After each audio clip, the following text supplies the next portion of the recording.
ሰላም ለእናንተ ይሁን ተመልካቾቻችን፣ እንዴት ከርማችኋል? ሕያው ምስክር ሳምንታዊ ቴሌቪዥን ዝግጅታችን እነሆ ጀመረ። ባለፈው ሁለት እንግዶችን ወደ እናንተ አቅርቤ በመሃል ደግሞ አንድ እንግዳ አስገብቼ ነበረ።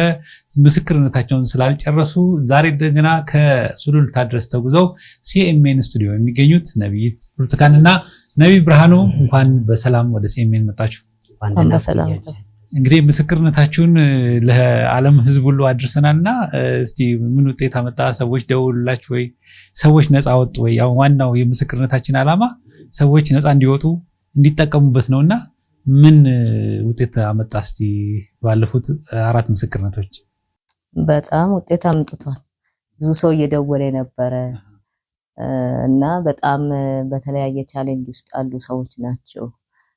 በተለይ የተወሰኑ ሰዎች በቃ በጣም የኔን ህይወት ነው ስትመሰክር የነበረው ሁለታችሁም እና እግዚአብሔር በዚህ ሁኔታ ውስጥ አሳልፎ ለካ ሌላ ቀን አለ፣ ሌላ ጊዜ አለ የሚሉ አሉ። እንደገና ደግሞ በጣም እግዚአብሔር እውነት የረዳቸው እግዚአብሔር የባረካቸው አብረናቸው የጸለይናቸው ሰዎች አሉ። ጌታ ረድቶን ማለት ነው። ባገኘን ጊዜ በችግሩ ነው ጸልየው በስልክ አገለገልናቸው። በጣም ብዙ ሰው ተባርኳል። በጣም ብዙ ሰው ደውሎ ደግሞ ደስ ብሎናል። በጣም ተባርከናል፣ ተምረናል። እግዚአብሔር ለኛም ደግሞ ነገ በጣም ትልቅ ነገር እንደሚያደርግ እናምናለን። በርቱ ያሉ ብዙ ሰዎች አሉ። እግዚአብሔር ይመስገን። እንግዲህ ዋናው ዓላማችን ይሄ ነው። እስቲ ባንተ በኩልስ? በእኔ በኩል ደግሞ ያው በጣም ቄስ የተባሉ አንድ ከካናዳ ከቶሮንቶ ወደ ካናዳ ነው የመጣሁት ብሎ በጣም ልቤን ከነካኝ ነገር ውስጥ እሳቸው ናቸውና እንዲህ አይነት ዋጋ የሚያስከፍል ብለው እንደገና እኔ ልቤ ተነሳሳ። እንደገና እግዚአብሔርን ለማምለክ እንደገና ደግሞ ለካ የሰውም በሰዎች ተነክተዋል ብሎ በጣም እግዚአብሔር ተባርክ ያለውኝ እግዚአብሔር ዘመናችሁን ይባርክ።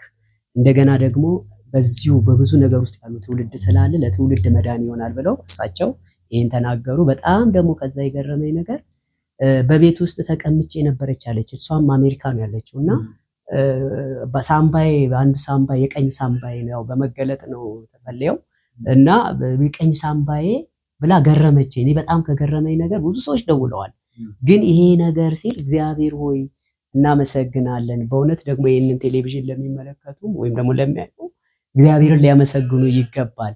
እንዲህም ሆኖ አምልኮ አለ፣ እንዲህም ተደርጎ ይመለካልና እኔ ባንድ እንዴት ተነፈሰች እቺት እኔ ለኔ ጥያቄ ነውና እግዚአብሔርን እንባርከዋለን። ክብሩ ለሱ ይሁን። የሰራው ስለሆነ አሜን። እንግዲህ ይሄው ምስክርነቶችን የምናቀርበው እናንተ እንድትጠቀሙበት ሰዎች የደወላችሁም ቢሆን የአገልግሎታቸውን ማግኘት ትችላላችሁ። ለማንኛውም ባለፈው ምስክርነታችሁን ስታቆሙ ከነበራችሁበት ጊዜው በቃ ተብላችሁ እንግዲህ ወደ አዲስ አበባም ወደ ተለያየ ቦታም እግዚአብሔር እያሰፋችሁ እንደሆነ እየመሰከራችሁ ነበር ያቆማችሁትና ከዛ በኋላ የቆማችሁበት ታስታውሳላችሁ። ስለዚህ ከዛ ቀጥሎ ያለውን የእናንተ ምስክርነት ጌታ ያደረገውን ነገር መናገር ትችላላችሁ። መድረኩ የእናንተ። እሺ፣ ያው ባለፈው የቆምንበት ከኢየሱ ከስራ ወጥቶ ልጃችን ስፖንሰር ሰተን ብዙ ዋጋ እንደተከፈለ በዛ ላይ ነበር ያቆምነውና ያው ከስራ ከወጣ በኋላ እንግዲህ ቀጥታ ወደ አገልግሎት አልነበረም እሱ የሄደው ማለት ነው። ያው ተቀብቷል፣ ተጸልዮለታል። ግን ብዙ ከዛ በመካከል ብዙ ፈተናዎች አልፏል። ምንድነው ልክ ከስራ ወጥቶ ሲመጣ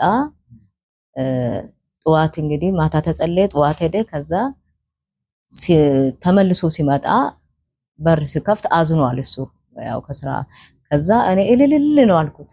ምንድነው እልል የምትይው? ከስራው እኮ ተባረረ ነው መጣው ስለ እንዴ እኔ የጸሎቴ መልስ ነው አልኩት።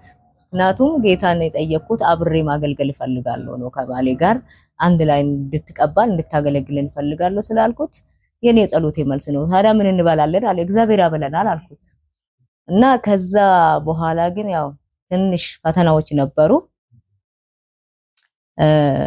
በጣም የሚገርመኝ በፈተና የሚጸና የተባረከ ነው የሚል ስብከት ሰብኬ መጥቼ እኛ ቤት ግን ያ የተሰበከው ልክ ስንመጣ የሚበላ ነገር አልነበረም እና ልጃችን አሁን ገና ትንሽ ነበረችና ምግብ ስጡኝ አለች። ከዛ ለሷ የሚሰጥ ምግብ የለም። ያን እንደውም በጣም እንጀራ ራሱ ርካሽ ነው፣ 65 ነው 70 ሳንቲም ነው ያጠፋና ዱቄት እዛ ደግሞ ያው 1 ወር ምናምን ብቻ ነው ዱቄት የሚቆየው። ከዛ ያው ይተላል፣ ይበላሻል። እና ሙቀት ስለሆነ ከዛ ያው ቢፈልግ ምንም የለ ሳንቲምም የለ እና ይሄን ፈተና እንግዲህ እግዚአብሔር በእኛ ላይ መተግበር ፈልጓል አልኩና ከዛ በኋላ ያንን ሲፈላልግ ያን ዱቄት አገኘውና በቃ እግዚአብሔር ብሎ ካለን ይሄንን ዱቄት ስል እንዲስነፋው ትንሽ ቆይቷል 2 ወርም ሳይሆነው አይቀርምና ያው እንዲስነፋው ትላለሁ ይሸታል ደግሞ ይሄ እንትኑን ይቀይራል ከዛ ያንን የነፋው እንግዲህ እግዚአብሔር ሆይ ብሉ ካልክ ይሄን እንበላለን ስንል እግዚአብሔር አንድ ቁራላከ እንግዲህ ከዛ አንድ ሰው እንደውም በራን ኳኩቶ እኛን አላገኘም መሰለኝ በበር ስር የሆነ ፖስታ ሲወረውር እኛ የጸሎት መልስ ነው ማለት ጸሎት መስሎናል ለካ እግዚአብሔር ገንዘብ ነው ላከልኝ እና ታማኝ ነው እግዚአብሔር እኮ ያንን ዱቄት ሳንበላ እውነት ይዘገንናል እሱን መብላት አትችልም ግን ጌታ ብሉ ካለ ለሱ ክብር በቃ እንበላለን 3 ቀንም አድረናል ጾማችንን ሳንበላ እና በዚህ ሁኔታ ውስጥ እያለን ትንሽ ነገሮች ሲከብዱ ያው እሱም ሲጨናነቅ የሆነች ትንሽ ኮንቴነር ነገር አለችና ሱቅ ነገር ከፈተን እዛው በረጋ ማለት ነው በቃ አእምሮ ከሚጨናነቅ ስራ እዚህ ጋር 3 ቀን ሳትበሉ አድራችሁ ነው አድረናል እናንተም ልጃችሁ እሷ ያው እንግዲህ ለሷ ጎረቤት አለች አንድ አህዛብ ናት ግን ጎረቤት አለች ትወዳታለች እየወሰደች ታበላታለች የኛን ግን ማንንም አያውቅ አዎ ከዛ በእንደዛ ትንሽዬ ኮንቴነር አለች ትንሽ ገንዘብ ከሰው ላይ ወሰርኩና በቃ እዚች ጋር ትንሽ ነገር ናት እኮ ትናንሽዬ ነገር ናትና እሱ ደግሞ ያው ደግ ነው ሲመጡ በዱቤ ይሰጣቸዋል እሷን በዱቤ እየሰጠ ነጋዴው እሱ ነው ቆሞ የሚያንግደው እና በጭራሽ እና እሷንም በዱቤ ይሰጣቸዋል በቃ እና መጣለ ስሉ ውሰዱ ችግር የለም ይላል በኋላ አንድ እህት መጣችና ቡርቴ ለምን እንጀራ አጋግርም አለች አሁን እኮ እግዚአብሔር አገልግሎት ነው የሚፈልገው ያው አንዳንዴ ሰይጣን እኮ ከዓላማም ያሰናክላል መስመር ያስታል እንዴ ይሄ ነገር ልክ እኮ ነው እንዴ እየተቸገረን ለምንድን ነው በቃ ሰው እንደሆነ እኛን አይረዳንም ሊረዳንም አይችልም በእንዲህ ሁኔታ ውስጥ አልኩና ያን እንጀራ ጀመርኩ ከዛ መጀመሪያ ላይ ትንሽ ይሸጥ ነበረ ትልቅ ነው ግቢው ወደ ጓሮ ሄጄ ነው የሚጋግረው የተሸጠውን ደግሞ እዛው መሶብ ስር ነው የሚቀመጠው ያቺ ትልቋ ልጃችን ትንሽ ናት እና ይመጡና ያከረቢ ይላሉ ለምናሉ ስለምኑ እሷ 100 ብር ረታቅ 50 ብር ረታቅ ከዛ ስራ አንስታ አባባ ኑትልና በበር ስር ትሰጣቸዋለች ከዛ ስመጣ ብሩልም እንዴ ብር አንስታል እንዴ ስለው አላነሳው ታዲያ እሷ ጻናት እኔ እናንተን ማን ነው ብር የሚያነሳላሉ እና አንድ ቀን 100 ብር ዛ ትወጣለች ስመጣ ከዛ ለምኖ ሰውየው ልክ እኔን ድምጽ ሰማለካ ሄዷል ለምዷል በርስ ከፍት ምን ልታረጊ ነው ለአባባ ልሰጥ ከየት አሉ ብዬ ስከፍት የሉም ሰውየው እና በእንደዚህ ሁኔታ በኋላ ያቺው ሱም እንግዲህ ተከፍታ የነበረችው ሱቅ ግማሹን ሰጥቷል ግማሹን ደግሞ ሌባ ጠርጎ ሄደ ሌባም ገባ በጊዜ ማታ ላይ 12 ሰዓት ማታ ላይ ገብቶ እኛ ቤትንን ያው ጠርጓት ሄደ ያው እግዚአብሔር ፍቃዱ እኮ አይደለም ያለ መስመራችን ያለ ቦታችን ስለሆነ ነው ከዛ ልክ ያ እንጀራ አንድ ቀን ነው መሸጥ አለበት በማግስቱ ይሻግታል ሙቀት ስለሆነ ከዛ በኋላ በቃ እንጀራው ቁጭ ማለት ጀመረ እና እንደውም አንዴ ጋግሬ ምንም ሳይሸጥ ተበላሽ ከዛ እግዚአብሔር ሆይ ምንድነው የምትፈልገው እንድንሞት ነው ምንድነው የምትፈልገው አልኩና በቃ እንደውም ተውኩል ብዬ ተውኩት ያን እንጀራ ተውኩ ሱቅ ምን እንደሆነ እንትና ላይ ኮንቴነሩ መለስ ነው ተውነና ቁጭ ከዛ ቁጭ ካልን በኋላ እቹ ልጅ የሆነ ቀን ትወርቃለች ትንሽ ናት 2 አመት ከምናምንና 3 አመቷ ነው ትወርቃለችና ስትወርቅ ትንሽ ሚጣ ስላት አትነሳ ከዛ ሂጄ ብድግ ሳረጋት የለች ደነገጥኩ በጣም በቃ ይሄ ጥርሷ ገጧል አትተነፍስም ትብዬ በጌታ አደናቅፋት ነው ወደቀችው በቃ እንደ ወደፊት ነው ወደቀች ሆነ የለስላሳ ሳጥን አለ እዛ ላይ ወደቀች በቃ የለች ከዛ ያው እንግዲህ እምነቱ አለ ፍራትም አለ በኢየሱስ ስም ብላ አትነሳ በኢየሱስ ስም ብላ አትነሳ ከሰተንቅጥኩኝ ራሴና በቃ ቢያንስ ለ20 ደቂቃ ገሰጽ እሱ ጮኸ መጨረሻ ላይ ስል ጮኸ ልጄ ስል አትጩ ልጄ አትሞትም አልኩት እኔ ከዛ ሰዎች መጡ ተሰበሰቡ ምንድነው ብለው ተሰበሰቡ ምንም አይደለም ዞር በሉ ሂዱ አልኳቸው ከዛ ምንድነው ምናምን ስለው ወይኔ ልጄ አትጩ ከቻልክ ጸልይ አለዛ ደግሞ ዝም በላልኩት ከዛ እኔም እኮ ውስጤ ፍርሃት አለ በጣም እየፈራው ነው ማለት አልነሳ ስትለኝ ደንግጫለሁ። ከዛ መጨረሻ ላይ ያው ተነሳች የሆነ በቃ ከእንቅልፍ እንደሚነቃ ነገርና በጣም ደነገጥኩ። ከዛ ሁለተኛ ደግሞ ጋዝ ጠጣች። ጋዝ አንስታ ጋዙን ጠጣች። በቃ የዛም ቀን ፌንት ነቀለች። ከዛ ያው እግዚአብሔር መልካም ነው። ያቺ ያልኩ ሲስተር ወተት ምናምን ሰጧት አለች። ከኛ ጋር ነበረች። ወተት ተሰጣት፣ ዳነች። የመጨረሻ የእህቴ ባል የውጭ እድል አመቻችቶልኝ ነበር አልኩ። እሱ ያው ይሞታል። ይሞትና ለቅሶ እንመጣለን። ከዛ አዲስ አበባ ነው አዲስ አበባ እዛው እና የሷ ልጅና የኔ ልጅ ያው እኩያሞች ናቸው። እንደውም የኔ ልጅ 3 ወር ትበልጠዋለች። ከዛ እኛ ለቅሶ ላይ ቁጭ ብለን ይሯሯጣሉ። እቺ ውሃ የምትረጭ ሽጉጥ ይዞ ይሯሯጣሉና ይወርቃል። ትወርቃለች። እሷ ስትወርቅ እዛው ቀረች። ተነሽ እንጂ ምናምን ስንላት የለችም። ከሳነሳት ሬሳ ናት። ያው ሰው ተሰብስቧል። ከዛ በኋላ ያው እንግዲህ ይሄ ሰይጣን አሁን እኔ ሳመልጠው እቺ ልጅ ሊገላት ነው አልኩና አሁንም ውጭ አውጥቼ መገጸጽ ጀመርኩ። ከዛ ሐኪም ቤት አሉ። ሐኪም ቤት ማትሄድም ልጅ አትሞትም ትነሳለች፣ ዞር በሉልኝ አልኳቸው። ከዛ በቃ ስንገጽጽ ከዛ ሁለተኛ ለቅሶ ልንቀመጥ አሉ። አትቀመጡ፣ የኔ ልጅ አትሞትም አላማ አለባት አልኩ። ያኔ ደግሞ 30 ደቂቃ ሆነ እየገጸጸ። ከዛ ነቃች፣ ተነሳች። እና በጣም የገረመኝ ነገር ለካ እግዚአብሔር አላማ ነበረው። እዛ ለቅሶ ላይ የተቀመጡ ሰዎች እንደውም እነዚህ ጴንጤዎች እኮ ይሄው ልጇን በኢየሱስም ብላ አስነስታ አይደለም እንዴ እንደውም ጴንጤ መሆን ነው የሚሻለው አሉ። የሚገርም። ከዛን ጊዜ ጀምሮ ግን እንደዛ ሆነ አታውቅም። በቃ ያ የመጨረሻ ነው።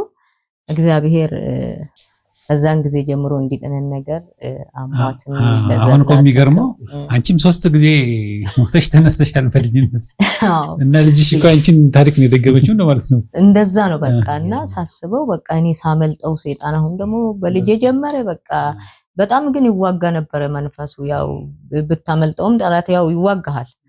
ግን ያው እግዚአብሔር ይመስገን ከዛ በኋላ ግን ሁሉን ነገር ትተን በቃ እንግዲህ እንደፈለገ ይሁን ብለን አገልግሎታችንን ቀጠለን። በዚህ መሃል የሚገርም እሷ በጣም ትጸልያለች እንደዛ ልጅ ሆና ማለት ነው። ስንት አመት ሆነ? 3-4 አመት እና ጸሎት ትጸልያለች። እንደውም ተኝ አዳር ስንሄድ አብራን ትሄዳለች። ተኝ ስላት አልተኛም እጸልያለሁ ትላለች። እኛ አሁን ሮብ ጾም ጸሎት አለ። በዛ ሰዓት ወንበሮቹ ላይ እጅ ጭና እሳት እያለች ነው የምትጸልየውና ገና ሰዎቹ ሳይመጡ ትጸልያለች። ከዛ አንድ ቀን ደግሞ ኮንፈረንስ ነበረና ኮንፈረንስ ሄደን በቃ ጌታ ይናገረናል ዛሬ ብለን ያው እንግዲህ እንዳሁኑ አይደለም። በጣም አገልጋይ ተጋብዞ ሲመጣ ኮንፈረንስ ኖሮ በጣም ነው ደስ የሚለንና እሷን ይዘን አንድ እህት አለች። አዳር ስንሄድ አንዳንዴ የምትጠብቅልን እህት አለች አብራት አድራ። ከዛ ሄደን የዛን ቀን ቃል ተሰበከ። ምን ተባለ? በቃ ብዙ ጊዜ ያው እኛ የምንፈልገው ትንቢት ነው እና ቃል ተሰበከ። እግዚአብሔር በቃ በቃሉ ተናግሮናል እያልን እጅና እጇን ይዘን በቃ እኛ እያወራን እንሄዳለን። ከዛ ቡርቴ ያለች ጌታ ተናገረኝ አለች የኔ ልጅ። አዎ ምን አለሽ አልኳት። እግዚአብሔር እንዲህ ብሎሻል አለችኝ። ታገለግያለሽ፣ አርፈሽ አገልግይ፣ አለበለዚያ ወዮልሽ ብሎሻል። በጣም የሚገርም ነው ጌታ። ደነገጥኩ እኔ ራሴ። እኔ ደግሞ በልቤ እኔ እኮ እግዚአብሔር ሆይ ማገልገል ሳይሆን የምፈልገው ሀብታም ብታረገኝና ሰው ብረዳ ደስ ስለኛል ነበር በልቤ የምለው። ከዛ ታገለግያለሽ፣ አርፈሽ አገልግይ፣ አለዛ ወዮልሽ ብሎሻል እግዚአብሔር። የ3 አመት ልጅ እንደዚህ። ከዛ ቡርቴ ወዮልሽ አለች ልጅቷ። በኋላ ሚጣዬ ለኔስ አላለኝማ እኔ ከታ አመጣለሁ ካላለኝ ለሷ አለኝ ተናገርኩ በቃ ብለ ወደ ጫዋታ። አንተን ለኔ ባልከው ከሷ ጋር የነበረ ለኔስ መልእክት አልነገረሽም ወይ ነው እኮ ለአንተ ማለት ነው። አይ ሌላ እህት ነች እኮ አብራሽ ያለችው አሃሱ የለም። አንዳንዴ እኔና እሱ አዳር አገልግሎት ስንሄድ ትጠብቃታለች፣ እሷን አብራት አድራለች። በብዛት ግን ያው ዘናት ነው የምንሄደው። ከዛ እኔ አላለኝማ ለሷ አለኝ ነገርኳት በቃ ካላለኝ ደግሞ ከታ አመጣለሁ አለችና ወደ ጫዋታው ቀጠለች። እና በዚህ መካከል ነው ያው ወደዚህ የመጣችው። ከዛ በኋላ የሆነ ጊዜ እንደዚህ አብሮን የሚጸልዩ ልጆች አሉ ቅርብ ናቸውና ከዛ በኋላ እነዚህ ልጆች ያው ምግብ ሲኖር አብረን እንበራለን፣ ከሌለንም ያው እንተዋለንና የሆነ ቀን ያው ትዝ የሚለኝ ነገር ምንድነው ለኔና ለሱ እራት ሰራው። እነሱ መጡ። እና ያለችዋን ይሰራች መጡ። ከዛ ሲመጡ በቃ አሳዘኑኝና ያው እነሱ የመጡትም እውነት ነው እነሱ ጋር ምግብ እናገኛለን ብሎ ነው። እነሱም ይራባሉ። ያው እኛን ከኛ ይሻላሉ ብሎ ነው እኛን ያው። ከዛ አየውና ያለውን ገልብጬ ሰጠኋቸው። ከዛ እንደውም ጨምሪ እንጂ ስለኝ ዝም ብዬ ጓዳ ገብቼ ቁጭ አልኩኝ። ያው ጨምሪ ምለው ነው ደግሞ እኔ በጣም ፈሪ ነኝ። ሰው ፊት ምናምን ሰው አላወራም ምናምን በጣም እፈራለሁ። ሰው ማለት ያው እድገትም እንግዳ ሲመጣ ወደ ጓዳ ነው። ከሰው ጋር አትገናኝም የገጠር ልጅ ስትሆንና ያ እንትን ስላለ በቃ ከሰው ጋር አላወራም። ዝምተኛ ነኝ በጣም። ያው አሁን ነው ለፍላፊ ሆንኩት ጌታ እና ከዛ በኋላ በቃ ባዶ እሷን ባዶ ጡት ሳጠባ ያደርኩበት ጊዜ አለና እግዚአብሔር ግን መልካም ነው። አሜን። ግን እንደው ብርሃኑ አሁን እዚህ ጋር አሁን እሷ ልጅህ እንደዛ ስትሆን አሁን ተገላቢጦ ብዙ ጊዜ ሴቶች ናቸው ያዙን ልቀቁ የሚሉትና ለመጽናናትም እንትን አይሉ። አንተ ምን ተሰምቶ ነበር ያን ጊዜ እንደዛ ያለ? በቃ እውነቱን ሳይ ድርቅ ብላ ስትቀር ቀጥታ ሳይሆን ያልኩት ያው እምነቱ አለ ግን ለቀኩት። በቃ ጩኸቴን ለቀኩት። ስትዘገይ ጮክ በቃ በዛ ሰዓት በቃ ሞታለች እኮ በቃ ምንም ነገር የለም። ድርቅ ግጥጥ ብላ ወጣች። በቃ እጅ ላይ ያልፈለም። በቃ ጌታ ሆይ ለምንድን ነው በቃ ለምን እየጮኩኝ ለምን ብዬ ስል ለካ ሰው ደግሞ ግልብጥ ብሎ ተባለ። ያንተን ጩኸት ሰምቶ ነው የወጣው። ለምን ብዬ በቃ እኔ ወጣሁ እንጂ እሷ ቁጭ አድርጌ ወይ ለምን ጌታ ለምን በቃ እሺ ሁሉን ነገር ተውና ለምን ትወሰዳለች እሷ በቃ ብለን ስንል ተነሳይ ስትለኝ ደግሞ አፈርኩ። ይሄ በጣም የሚገርም ለካ እግዚአብሔር በዛ ውስጥ ያለማመደኝ ነው። በነገራችን ላይ ተስፍሽ በቃ የእግዚአብሔር ነገር እየገባን መጣ። ከዛ ትሰማኛ ቅድም እንዳለች ነው ታገለግያለሽ አርፈሽ አገልግይ ስለሰማህ ነው ስትሰማ ነው እግዚአብሔርን ስትሰማ ነው። አሁንም እንደው ይሄን ቴሌቪዥንም ለሚመለከቱ ሰዎች እግዚአብሔር እውነት ሰምተነው ከሆነ አያሳፍርም። የሚያሳፍርም አምላክ አይደለም። ዮሐንስ ወንጌል ምዕራፍ 10 ላይ ሄደን ስንመለከት እኔ የበጎች እረኛ ነኝ ወይም ደግሞ በጎች መንጋው ጠባቂ ነኝ ሲል ጌታ ኢየሱስ ክርስቶስ ዝም ብሎ አይደለም፣ በር ነው። ያ በሩ ገብቶን ከሆነ ለምንድን ነው ብዙ ጊዜ ጸሎት ስንጸልይ የኔ ጥያቄ አልተመለሰም ነው እና አጠራጠራለሁ። ጌታ ሆይ ከጥያቄው በፊት ከነገሩ በፊት አንተ ገብታችኋል ወይ ብዬ እኔ እንደገና ጌታን ጠይቃለሁ። እነሱን ገብታችኋል ወይ አንተ ገብታቸው ከሆነ እርግጠኛ ነኝ ይሄ ሁሉ ነገር ሊያልፉት ነው እንጂ ሊያስውጣቸው አይችልም፣ ግን ሊያልፉበት ይችላሉ ብዬ ጠይቃለሁ ለራሴ። እና ዮሐንስ ወንጌል ምዕራፍ 10 ላይ በረኛው እሱ ነው አይደል? አጥሩን ደግሞ መንፈስ ቅዱስ በበሩ ከገባ ቅጥር ውስጥ ገብተሃል። መንፈስ ቅዱስ ውስጥ ነው ያለው። በመንፈስ ቅዱስ ኃይሉና ውስጥ ነው ያለው። ትልቁ ችግር ምንድነው? እሱ ከኖርክ ደግሞ ከገባህ ደግሞ የገባኸውን ጌታ ትሰማዋለህ። እንዴት ነው የምትሰማው? ዳንኤል ምዕራፍ 3 ቁጥር ከ12 ጀምረን ሄደን ስንመለከት ንጉሱ እኮ እንደዛ ሲናገር ገብቷቸዋል። ሁለት ነገር ነው የተናገረው። ከእጄ ማን ያድናችኋል ነው ያላቸው። አንድ ከእጄ ማን ያድናችኋል። እኔ ጆሮ የተከፈተበትን ነገር ነው እግዚአብሔር ያለኝን ነገር ነው መነግርህ። ያኔ መጀመሪያ ወይኔ የሷ ያው ኢሳይያስ ላይ ነው፣ የኔ ደግሞ ይሄ ነበር። ጆሮዬን በቃ እንትኔ ጭካኔ እየገባብኝ መጣ። በቃ አሁን እየተማርኩኝ መንገዱን እየለመድኩት መጣሁና ልክ ዳንኤል ሲናገር አለ ከእጄ ማን ያድናቸዋል ካለ በኋላ እነሱ እኮ ያመለጡት የዛኑ ቀን እኮ ነው ያመለጡት። እሳቱ ሳይገቡ አመልጠዋል። ቃሉ ሄደው የዛኑ ቀን ነው ያመለጡት። ምክንያቱም አለ ከእጅ ባያድነንም አይደል ያሉት፣ ባያድነንም አንተ ላቆምከው ለዚህ ለወርቁ ምስል ምን አንልም አንሰግድም። በቃ እነሱ ገብቷቸዋል። የገባው ከገባክ ደግሞ ትሰማዋለህ። ከሰማከው ደግሞ መተግበር ነው እና መተግበሩ ላይ ከበድ ሊል ይችላል። ምክንያቱም እንደዚህ አይነት ፈተና ይመጣል፣ እንደዚህ አይነት ጠንከር ያለ ነገር ይመጣልና ስለዚህ አሁን የመጀመሪያ እኔ ስጢፎ ነው አይደል? ስጢፎ የሚባል አለ ድሬዳዋ ላይ የሆነ ልጅ ምናልባት በጽይት ምናምን ወጥቷል። ልክ ሮብ ስንጸልይ ይሄ ቃል እንደዚህ ከመጣልኝ በኋላ ቤቴ ትባላለች እህቱ እና የሆነ እሱን አውሬ ሊበላው ጆሮ ላይ አሁን እስጢፎን ጸልይ የሚል አለ እኮ ሰው ሮብ ቀን ሰው አለ ጸልይ ለእስጢፎ ጸልይ ይለኛል። ከዛ ቡርቴ ቤቴ ታለች አረ ለእስጢፎን እንጸልይለት መንፈስ ቅዱስ ነው ጸልዩ ይላል። ያኔ ደግሞ ፍርሃት አለ፣ በጣም ፍርሃት አለ። ይቅርታ አድርግልኝ ያኔ ብዬ ስናገር ያው ለሚመለከቱት ዛሬም ይሰራል መንፈሱ፣ ግን መዳፈር በስቷል። እግዚአብሔር ፊት ያኔም ፍርሃት አለ፣ መንቀጥቀጥ አለ። በእግዚአብሔር ሕልውና ውስጥ ነው የምትኖረውና ስንጸልይ ስንደውልላት ደገሃቡር ሄዷል እኮ እስጢፎ ምንድነው ሲባል አይ እዛ ንብረት አለና ንብረታችንን እንትን ሲል ልጁ በጣም የተቀጣጠለ መንፈሳዊ ነገር ከጎዳናዎች ጋር ነው የሚኖረው። ምልህ ብዙ በስጋ ምናምን አላቸው፣ ግን ወንጌል ገብቶት ከተለያየ ስርዓት ውስጥ ተፈቶ ስለ ወንጌል የተለየ ልጅ ነው። ደገሃቡር ላይ ደግሞ ያው ችግር ገጠመው። ምን አይነት ችግር ገጠመው? ያው እንግዲህ ገናኙ በቃ ለኛ እንዲህ ካላደረግ ካልሰገድክ እንዲህ ካላር እንገላለን አለ። አልሰግድም ኢየሱስ ክርስቶስ ጌታ ነው ብሎ ራሱን ሰዋ። ተገደለ እና የመጀመሪያ ድምጽ ከዛ ነው የሰማሁት። ከዛ ጊዜ ጀምሮ በቃ ድምጾች መለቀቅ ጀመሩ፣ ማረሳቸው ነገሮች። ከዛ እንዲህ ያለ መጣ። አሁን ምኑን እየረሳው መጣ? ሌሎች ሰዎች ይዘውት ነው ስገድ ለኛ አምላክ ስገድ ለአምላክ እንደዛ ነው አይደለም? እንደ ስገድ ለኛ እንደዚህ ካልሰገድ ደገሃቡር ላይ ነው እና አንተ አለ ሊያገለግል ሄደው የቤተሰቦቹ ንብረት አለና ተልኮ ነው ሄደው ከቤተሰቡ ይሄዳ እሱ በጌታ መሆኑን አወቀና አትሰግድም ሲል ያው ራሱ እሱ ተሰዋስ። ግን ለአንተ ድምጽ የመጣል ያኔ ምንድነው ለሱ እንድንተጋ ነበረ። ግን ልጅቷ አልመጣችንም።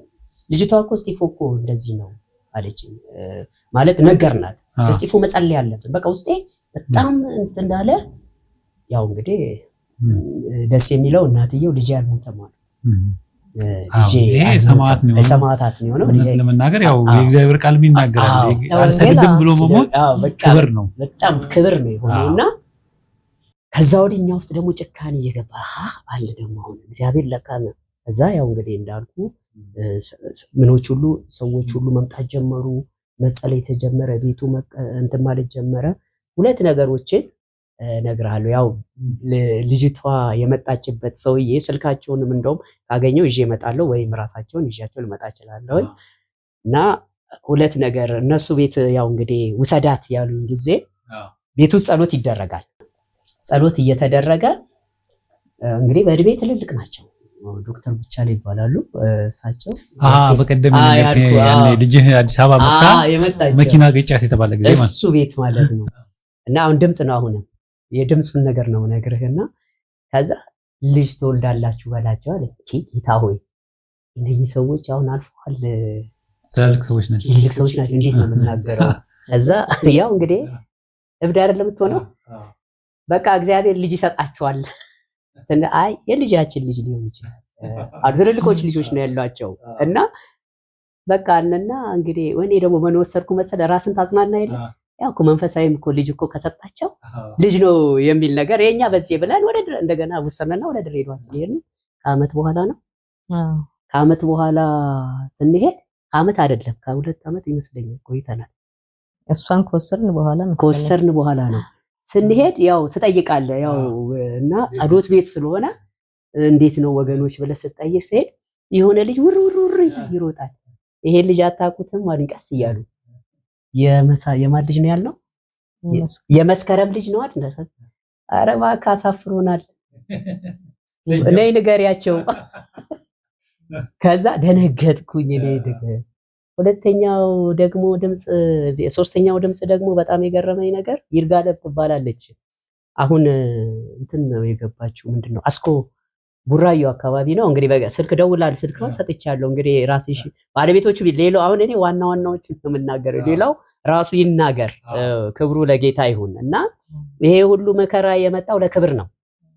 እና ምንድነው እሷ ደግሞ ስትመጣ አስፋው ያው ጌታ ረድቶን ነው እንግዲህ ያው በመገለጥ ያው እንግዲህ ተልድሮ 4 ልጆች ወልደዋል አሁን። እና እሱ ከኛ ጋር ቁጭ ብሏል። እሷ ደግሞ ቤቢን ወልዳ ተኝታለች። እና ከዛ አንዲት ልጅ ትመጣለች። አይ ድምጽ ነው ሰማው፣ ማህፀኑ ተከፍቷል በል ይለኛል ጆሮዬ ላይ። እና አስፋው ምንድነው እሱ ግን ማህፀኑ ተከፍቷል፣ እኔ እናንተ ወንድ ነን ግን ማህፀኑ ተከፍቷል የሚል ድምፅ ለምንድን ነው የሚመጣው ብዬ ከሱ ጋር ነው ማወራው እና እያወራሁት እያለ የሆነች ልጅ በሩን ብርግድ አድርጋ ገባች። ከዛ ይርጋለም ትባላለች። ምን ነው ጌታ ሆይ በቃ የሆነ ነገር ሲል በቃ የዚህ ሴት መልእክት ይሆናል አልኩና እህቴ በቃ ማህፀኑ ተከፍቷላታል፣ ወደቀች። ማን ያንሳት? እሱሽ ወደቀች። ይሄም ብቻ በለኝ ብዬ ነው የመጣለታ። ለስንት ዓመት ነው? 10 ዓመት ልጅ አልወለደችም። ልጅ ወለደ። ዛሬ 4 ልጆች እናት ነች። ዋው በጣም የሚገርም ነው። እንግዲህ ይሄ ምንድነው የሚያሳየው? እግዚአብሔር መልእክት ሲያመጣ ኃላፊነቱን ራሱ ነው የሚወስደው። ስለዚህ ወይ መናገር ነው ወይ ግን ያው ባለፈው አንቺ ያልሽው ነገር አለ። በጥበብ መነገር ያለበት ነገር አለ፣ በቀጥታ ደግሞ መነገር ያለበት ነገር አለ። እግዚአብሔር ይመስገን። አቋርጬሽ ነበር የሆነ እና በዚህ ሁኔታ ውስጥ ያው ማገልገል ጀመረን። ከዛ በኋላ እንግዲህ እሷም እዚህ መታለች። በዚህ መሃል እንግዲህ ያው በሷም በዛ 1 ዓመት ውስጥ በጣም ዋጋ ከፍለናል። 1 ዓመት ነው ሰው ጋር የተቀመጠችው እና ስልክ ደውላ ማውራት ፈልጋለች እኔንና ቀስ ብላ ቡርቴ እንቁላል አማረኝ አለች እና ያው ከዛ ስልክ ቀሟትና ያው እሱ ፊት ምንም አልልም። እኔ እንግዲህ የሁሉም ጥንካሬ ይለያያልና ብቻዬን ግን አለቅሳለሁ። ተደብቄ ለሱ ቆጣለሁ። ለምን በቃ እግዚአብሔር አዋቂ ነው፣ አላማ አለው። ውሰዷት ብሎ አይደለ እንደወሰድ ነው ምናምን እላለሁ። ለብቻዬ ግን ተደብቄ አለቅሳለሁ። ለምን ጌታ ሆይ እንደው እኛስ እሺ ዋጋ እንክፈል፣ ግን እቺ ሕፃን ልጅ ገና በዚህ እድሜዋ ለመዋጋ ትከፍላለች። ሄልሞችን አያለው ጭንቅላቷ ቆስሎ ምናምንና አንዷ ወይ ልጄን እንደዚያ ይወሰለ ይሄኔ በነገር እያቆሰሉልሽ ነው ምናምን ትለኛለች። እና ያው በጣም ዋጋ ከፍላለች። ግን እግዚአብሔር መልካም ነው። ስታድግም የሆነ እንደ ልጅ አይደለም አደገችው። የትልቅ ሰው ባህሪ የትልቅ ሰው ያው ከኛ ጋር ስለሆነ የጸሎት በቃ የጌታን ነገር ይዛ ነው አደገችው። እስካሁንም እግዚአብሔር ይመስገን ያው ከእግዚአብሔር ሐሳብ ጋር ነው ያለችው እና ስሙ ይባረክ። የተሰበረ ልብ ጌታ ሰጥቷት እና ያው ወደ አገልግሎት ስንመለስ አገልግሎት አልጋ ባልጋ አይደለም። ዋጋ ያስከፍልሃል። መራብ አለ፣ መጠማት አለ። ለእውነት ከኖርክ ለእግዚአብሔር ልኖር ካልክ ትራባለህ፣ ትጠማለህ፣ ዋጋ ትከፍላለህ። ግን ደግሞ ሙሴ ብድራቱን ትኩር ብሎ ተመልክቶ ላላለ ከዛ ቤተ መንግስት ሲወጣ እኮ የተሻለ ነገር እንዳለ በምድር ባይመቸውም በሰማይ ግን ትልቅ ክብር እንደተዘጋጀለት ስላሰበ ነው ከዛ ይወጣው እና እንደዛ እሷንም ሰተናል። እሷ አልነበረችም። እኛ እንጸልያለን። የእግዚአብሔር ዓላማ ምን እንደሆነ ሐሳቡ ምን እንደሆነ እንጸልያለን። ከዛ ሻለቃ ባለፈው ከፓስተር ለጌ ጋር የነበረች እህት ብለናልና እዚህ ትመጣለች ለስልጠና። ስትመጣ አንድ እህት እግዚአብሔር ድሬዳዋ መልእክት ልኮኛል ለባልና ሚስቶች ካንቺ ጋር ሄዳለሁ ትላታለች። ከዛ ይዛት ትመጣና ሌላ ባልና ሚስቶች አሉ፣ አይ እነሱን አይደሉም ትላለች። እኛ ደግሞ እንጸልያለን፣ ጌታው ድምጽ እንፈልጋለን፣ በቃ እንዴት ነው ማድረግ አለብን። እና ያችን ሴት በራእይ ያሳየኝ እግዚአብሔር። ቀይ ሴት ጸጉሯ ረዘም ያለች ሴት በር ስታንኳኳ በራእይ ያሳይቶኛል። ልክ እየጸለየን በር ታንኳኳ። ከዛ በኋላ ሲከፍቱ እኔ በኢየሱስ ስም አልኩ። ምክንያቱም በራእይ ያየዋት ሴት ነች። እሷ ደግሞ ጌታ ሆይ አመሰግንሃለሁ አለች። ከዛ እኛ ጸሎት ላይ ነን። ገቡ። እግዚአብሔር እንዲህ ይላችኋል፣ በተአምራት ነው በደሞዝ ነው መኖር የምትፈልጉት ብሏችኋል፣ ቶሎ ምረጡ አለች። በጣም ደስ የሚል ጥያቄ ነው።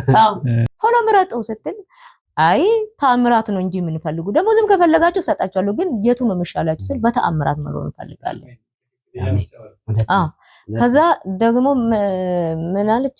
በቃ እዚህም እግዚአብሔር ከዚህ ምድርም ያወጣችኋል የሚልም መልእክት መጣ።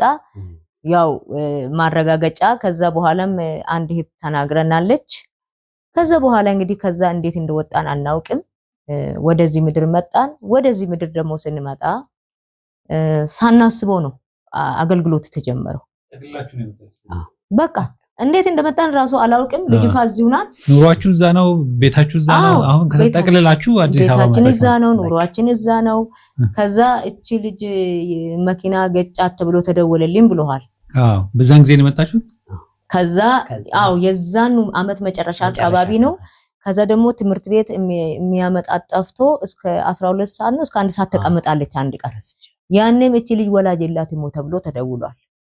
ከዛ በቃ ይቅር ትምህርቱ ይቅር እቺ ልጅ በኋላ እንትን ከምትል ብለን ይዘናት ወጣን።